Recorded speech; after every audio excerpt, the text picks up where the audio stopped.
అందరికీ నమస్కారం. చంద్రబాబు నాయుడు గారి కూటమి ప్రభుత్వం అధికారంలోకి రావంగానే సామాజిక న్యాయం ఎక్కడా అని నేను సూటిగా ప్రశ్నిస్తా ఉన్నా. మీ మొదటి సంతకమే సామాజిక మోసంపై చేశారు. సామాజిక మోసంపై చేశారు. బీసీ, ఎస్సీ, ఎస్టీ, ముస్లింలని అగౌరవపరిచారు. మీరు 2019లో ఉప ముఖ్యమంత్రి పదవుల్ని మీరిద్దరికి కేటాయించారు. ఒకటి నిమ్మకాయల చినరాజప్ప గారు కాపు సామాజిక వర్గం, కె కృష్ణమూర్తి గారు బీసీ గౌడ సామాజిక వర్గానికి ఇచ్చారు. మీ తర్వాత జగన్మోహన్ రెడ్డి గారు సామాజిక న్యాయం పాటిస్తూ మీకన్నా మిన్నగా మీరిద్దరికిస్తే జగన్మోహన్ రెడ్డి గారు 10 మందికి ఉప ముఖ్యమంత్రి పదవులు ఇచ్చారు. ఆయన 5 ఏళ్ల పాలనలో బీసీ, ఎస్సీ, ఎస్టీ, ముస్లిం, కాపు వర్గాలకి ఉప ముఖ్యమంత్రి పదవులు ఇచ్చి ఆ సామాజిక వర్గాల ఆత్మ గౌరవాన్ని పెంచారు.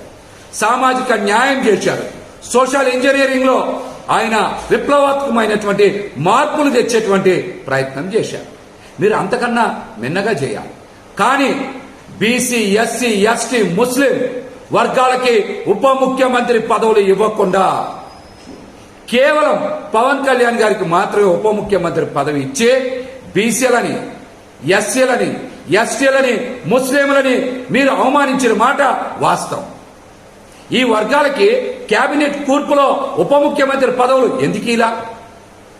గతంలో మీరు ఒక బీసీకి, ఒక కాపు సామాజిక వర్గానికి చెందిన వారికి ఉప ముఖ్యమంత్రి పదవి ఇచ్చారు కదా.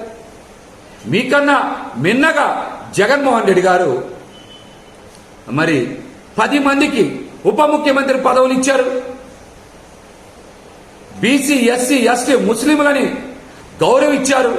సామాజిక న్యాయం చేశారు.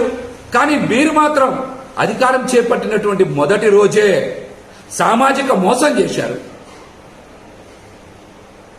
బీసీ, ఎస్సీ, ఎస్టీ, ముస్లింలకి ఎందుకు ఉప ముఖ్యమంత్రి పదవులు ఇవ్వలేదో మీరు ఈ రోజున రాష్ట్రంలో ఉన్నటువంటి ఈ వర్గాలందరికీ కూడా సమాధానం చెప్పాలి.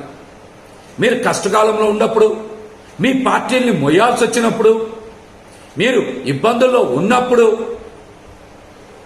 మీకేమో కేసులు పెట్టించుకోవాల్సి వచ్చినప్పుడు బీసీలు, ఎస్సీలు, ఎస్టీలు, ముస్లింలు, కాపులు అందరూ కావాలి మీకు. కానీ అధికారంలోకి వచ్చినప్పుడు మాత్రం ఈ వర్గాలకి ఎందుకు సముచిత స్థానం కేటాయించలేదు? దీనికి సమాధానం చెప్పండి. జగన్మోహన్ రెడ్డి గారి కన్నా మిన్నగా మీరు సామాజిక న్యాయం చేయాలి అంటే మీరు అంతకు మించి క్యాబినెట్లో బీసీ, ఎస్సీ, ఎస్టీ, ముస్లింలకి స్థానాలు కేటాయించాలి. కేటాయించకుండా ఉప ముఖ్యమంత్రి హోదానే ఈ వర్గాలకు ఇవ్వలేదంటే మీరు బీసీ, ఎస్సీ, ఎస్టీ, ముస్లింలని అవమానించినట్టే కదా. ఈ విషయం మీద మీరు రాష్ట్ర ప్రజలకితో పాటు ఈ వర్గాలకు కూడా సమాధానం ఇవ్వాలని మేమైతే డిమాండ్ చేస్తా ఉన్నాం. జగన్మోహన్ రెడ్డి గారు చేసినటువంటి అద్భుతమైనటువంటి సామాజిక మార్పు, సామాజిక న్యాయాన్ని ఇప్పటికైనా సరే బీసీ, ఎస్సీ, ఎస్టీ, ముస్లింలు, కాపులు గుర్తించాలి. అత్యధిక స్థానాలు కాపు సామాజిక వర్గాన్ని కూడా కేటాయించింది జగన్మోహన్ రెడ్డి గారు అన్న వాస్తవాన్ని గ్రహించాలని కూడా ఈ సందర్భంగా నేనైతే తెలియజేస్తా ఉన్నా.